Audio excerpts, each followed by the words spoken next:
There are some issues that we have encountered so far with enabling FIPS.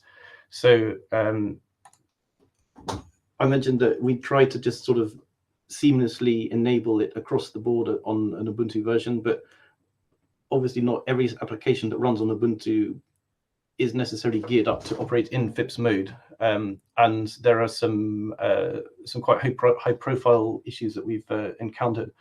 So one issue which just seems a little bit bizarre on first reading is to do with Wi-Fi SSIDs. So if you connect a system to Wi-Fi, the SSID is the name of the access point that you connect to.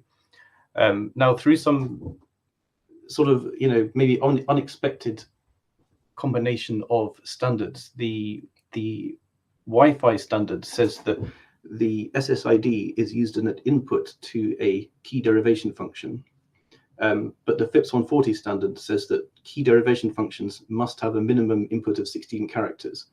And basically, when these two things collide, it means that the Wi-Fi will not connect in FIPS mode unless your SSID is 16 characters.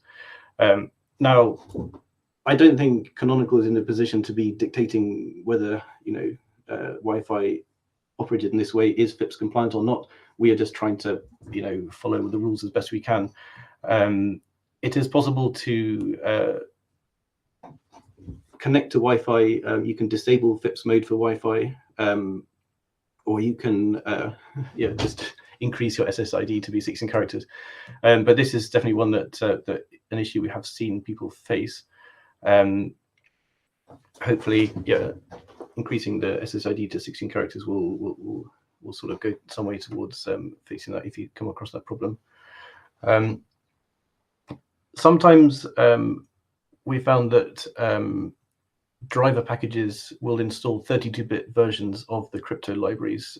This is particularly libSSL. I'm not quite sure why this is the case, but we have definitely seen a couple of times when this happens, and the FIPS mode will fail if there's a 32-bit version of the library installed because it's not compatible with the 64-bit FIPS one, and so that needs to be removed.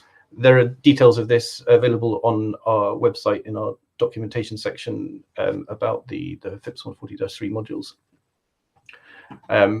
Another slight incompatibility is around the use of full disk encryption. So Ubuntu offers the LUX crypt setup disk encryption, and by default that's configured to use the Argon 2i key derivation function. This is quite a modern algorithm selected recently, and it's we think it's got good security features, which is why it's now default on Ubuntu. But this has not yet been assessed by the FIPS standard, so it means that that's not allowed in FIPS mode, and we have to default back to the pbkdf2 function, which is part of the FIPS standard. It means that you can install your full disk encryption with FIPS, as long as you just add a pbkdf2 key, like I listed there. And there might well be other applications which behave oddly or unexpectedly. If there are, you can let us know, rate a support case, and we'll try and fix them. We do want everything to try and work as best as possible.